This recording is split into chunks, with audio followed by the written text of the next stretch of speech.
सभी दोस्तों को नमस्कार।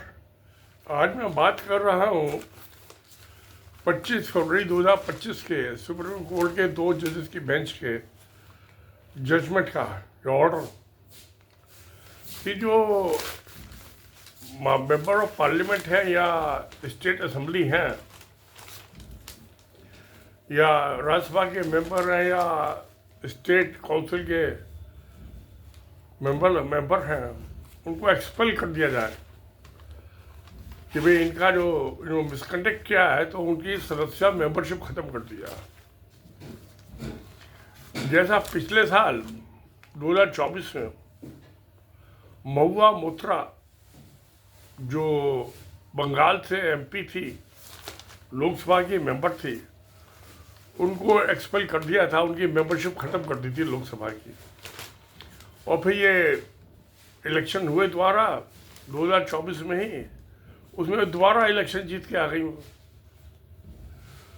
तो उसके मामले में उन्होंने कहा है सुप्रीम कोर्ट ने कि जो पनिशमेंट है, एक तो जो एक्सपल्शन है, आप किसी मेंबरशिप खत्म कर दे, इसका अंदर कि जिस कॉन्स्टिट्यूंसी से उसने इलेक्शन जीता है, जिन्होंने उसको इलेक्ट किया है, आपने उनकी इच्छा करके हत्या कर दी, फ्री वोटिंग की, तो वो जो कॉन्स्टिट्यूंसी है वो नहीं, उनका जो प्रतिनिधि नहीं बचा पार्लियामेंट में या स्टेट असेंबली में।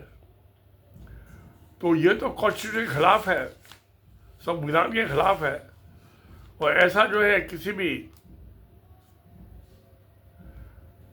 हाउस को, चाहे राज्यसभा हो चाहे लोकसभा हो, उसको अधिकार नहीं है। जो सजा दी जाती है प्रोपोर्शनेट होनी चाहिए, जितना बड़ा उसने गुनाह किया उतनी ही सजा होनी चाहिए। ये नहीं कि आपकी मेजोरिटी है तो आप किसी मेंबर पर मेंबरशिप खत्म कर दें और अपनी माइनॉरिटी को मेजोरिटी में कन्वर्ट कर दें। ये भी बहुत संभव है। तो अब ये देखा जाता था कि इसके मिसकंडक्ट का सवाल है। तकरीबन 35%, 35% लोकसभा के, राज्यसभा के, विधानसभाओं के जो इलेक्टेड मेंबर्स हैं उनके खिलाफ क्रिमिनल केसेस पेंडिंग है, एफआईआर रजिस्टर्ड है। और तकरीबन 15-20% ऐसे हैं क्योंकि इनके इलेक्टेड आदमियों के खिलाफ, नेताओं के खिलाफ एफआईआर पुलिस वाले आसानी से रजिस्टर नहीं करते हैं, डरते हैं उनसे। तो आप लगा लिया 15-20% ऐसे का, आधे से ज़्यादा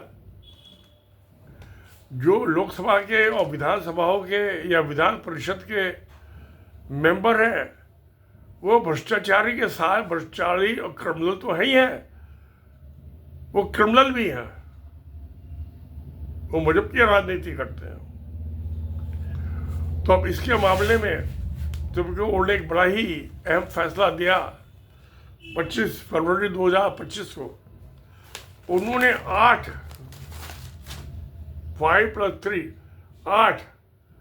वो गाइडलाइंस बनाई कि उसके गुनाहों को जो मेंबर ने मिसकंडक्ट किया है उसको, उसकी नापने तोलने के लिए कि कितना बड़ा उसका गुनाह है, उतनी बड़ी सजा होनी चाहिए ना।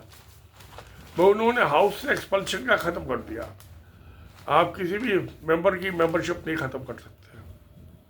वो तो आपने उस कॉन्स्टिट्यूंसी की रेपुटेशन खत्म कर दिया, पार्लियामेंट से, असेंबली से, उनको लोकतंत्र से बाहर दे दिया। ठीक है, फैसला बड़ा अच्छा फैसला है। अभी 8 क्या है? तो सुप्रीम कोर्ट ने कहा कि ये मालूम कीजिए, आप पहले असेसमेंट कीजिए कि उसने संसद की या विधानसभा की कार्रवाई चलने में कितना बड़ा ऑब्स्ट्रक्शन पैदा किया है।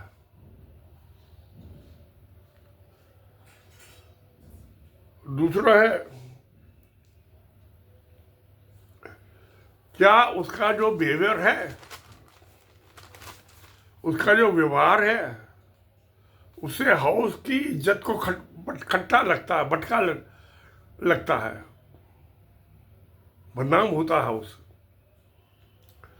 उस मेंबर ने उससे पहले भाई उसका रिकॉर्ड दीजिए आप कितनी दफ़े उसने इस किस्म का व्यवहार किया। 3, और वो आगे भी ऐसा ही व्यवहार करेगा, वो मालूम असेसमेंट कीजिए आप। 4, उससे छोटा कोई उसको सजा देके काम चल सकती थी। 5वां,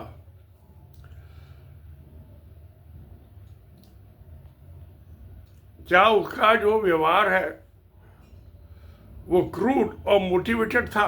6, और 7वां है कि क्या जो उसको सजा दे रही है उससे पर्पस हल होता है, मकसद हल होता है। और 8वां है कि बैलेंस कीजिए आप जो सजा दे रहे हैं उसने गुनाह किया।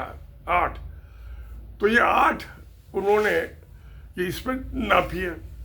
मगर क्या इनके जो लोकसभा के अध्यक्ष हैं या राज्यसभा के चेयरमैन है या विधान परिषदों के चेयरमैन है या लोकसभा के स्पीकर है, विधानसभा के स्पीकर, इनमें इतनी काबिलियत है या पढ़े लिखे आदमी है क्या? मुझे तो नहीं लगता दोस्तों। ये तो खुद ही क्रिमिनल है। ये बात दूसरी है कि पुलिस ने इनके खिलाफ एफ रजिस्टर की या नहीं की। ये सारे भ्रष्टाचारी 2 नंबर के पैसे से इलेक्शन लड़ते हैं, ब्लैक मनी से। आहतों के खिलाफ क्रिमिनल केस रजिस्टर है या जिनके रजिस्टर नहीं हुए भी इंक्वायरी पेंडिंग है।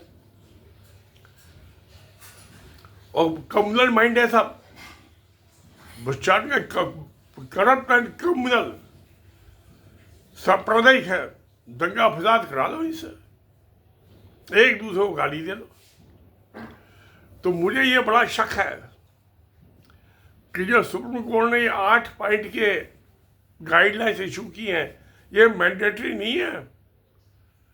जो नहीं मानेगा उसको सजा नहीं होगी, उस स्पीकर को। कानून तोड़ने पर जेल की सजा होनी चाहिए, क्या होगी सजा? मैं तो नहीं समझता होगी। सुप्रीम कोर्ट ने कहीं नहीं कहा इसमें कि जो हमने गाइडलाइंस फिक्स की है ये मैंडेटरी है। 8, जो उसको नहीं मानेगा उसको जेल भिजवा देगा। 409 IPC में क्रिमिनल ब्रीच ऑफ ट्रस्ट में पब्लिक सर्वेंट उसको जेल भिजवा देंगे उम्र के सारी उम्र ताउम्र। यहाँ तो जिसकी मेजोरिटी है वही सच्चा, बाकी सारे झूठे। बेशक उसने भ्रष्टाचार के पैसे ब्लैक मनी से इलेक्शन जीता है, विदेशी फंडों से इलेक्शन जीता है, अमेरिका से फंड आए हैं, अरब कंट्री से फंड आए हैं। क्योंकि 1918-19 के 20 में 2018-19 के बिल में जो foreign money contribution regulation act था 1976 का और प्रोविंशियल करप्शन एक्ट 1988, इसको मोदी सरकार ने डाइल्यूट कर दिया था। अब आप कितना भी पैसा बाहर के मुल्कों से लाओ और उसको इलेक्शन में इस्तेमाल करो तो वो गुनाह नहीं है। तो मुझको तो ये लगता है कि ये 8 जो गाइडलाइंस इशू किए हैं सुप्रीम कोर्ट ने, इनसे कोई अच्छा नतीजा निकलने वाला है। एक काले कोयले की कोठरी में, कोयले की खान में सारे काले हैं, भ्रष्टाचारी हैं। मैं किसी रूलिंग पार्टी या अपोजिशन की बात नहीं कर रहा हूं। जो भी सरकार में आया 2 नंबर 1 तो 2 नंबर के पैसे से इलेक्शन जीता है, चोरी के चकारी के पैसे से। फिर मजहब की पॉलिटिक्स हुई है, मजहब के नाम पर वोट मांगे हैं। ये भी तो भ्रष्टाचार है, ये भी तो गैर कानूनी है। मगर किसी के खिलाफ आज तक कोई एक्शन हुआ है? मुझे तो नहीं दिखाई देता हुआ है। मैं 80 साल का हो गया, बहुत इलेक्शन देख लिए। 1971 से 2004 33 साल इलेक्शन ड्यूटी भी दी। सेक्टर ऑफिसर भी रहा 2004 के इलेक्शन में, 3 पोलिंग बूथ थे मेरे अंडर में। प्रिसाइडिंग ऑफिसर भी रहा बहुत से पोलिंग बूथों का और काउंटिंग सुपरवाइजर भी रहा। तो मेरा 33 साल का एक्सपीरियंस है इलेक्शन के मामले में कि इसका कोई समाधान नहीं है, लाइलाज बीमारी है।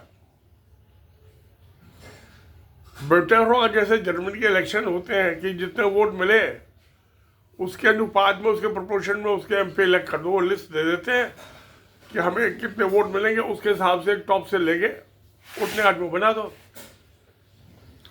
अब तो जिसको 10% वोट मिला वो भी इलेक्ट हो गया, और जो बाकी बाइकाट करते हैं इलेक्शन का।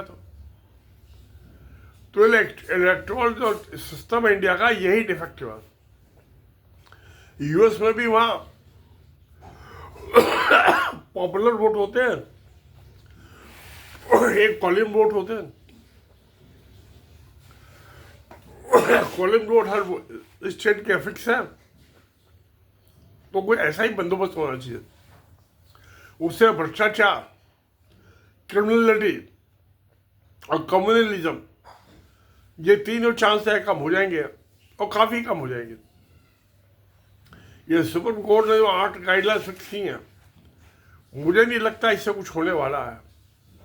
दोस्तों, आपका क्या सलाह है? आप क्या सोचते हैं? मेहरबानी करके उसमें कमेंट बॉक्स में लिखिए आप अपनी राय।